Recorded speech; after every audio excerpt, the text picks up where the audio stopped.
প্রিয় ভাইয়েরা আমার কথাগুলো একটু মন দিয়ে শুনুন। আমি অ্যাডভোকেট মোহাম্মদ শহীদুল ইসলাম।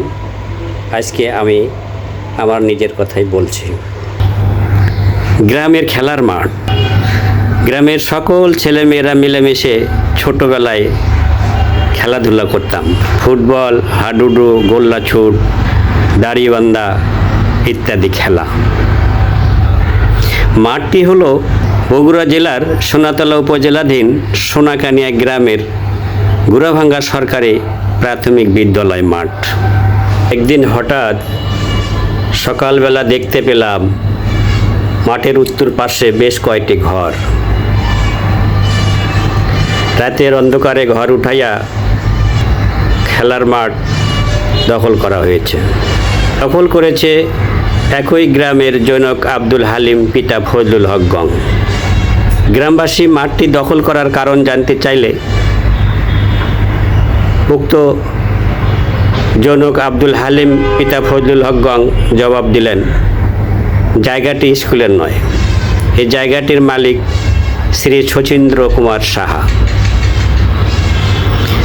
উক্ত শচীন্দ্র কুমার সাহার নিকট থেকে আমার পিতা ফজলুল হক গং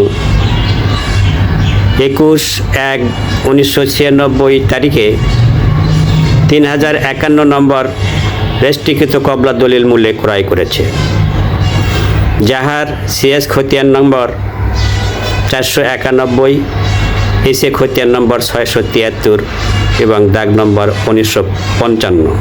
সেই জন্যই আমরা জায়গাটি দখল করে মার্কেট নির্মাণ করতেছি। আমি উল্লেখিত দলিলের নকল সংগ্রহ করে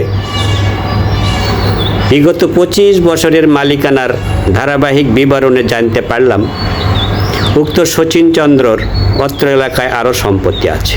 তাই আমি শচীনচন্দ্রের মালিকানাধীন 491 সিএস খতিয়ানের অধীনস্থ খতিয়ান সিএস 517 এবং 519, এসে 704, 706 এবং 707, আরএস 1647 এবং 1651, সাবেক দাগ নম্বর 1945, 1689 এবং 1453, বর্তমান হাল দাগ নম্বর 3919, 3506 এবং 3292। এই জমিগুলো শ্রী শচীন্দ্র কুমার সাহার অভাবে তদীয় পুত্র ডক্টর সন্তোষ কুমার সাহার নিকট থেকে 13/1/2016 তারিখে 317 নম্বর রেস্ট্রিকৃত কবলা দলিল মূল্যে আমি ক্রয় করলাম।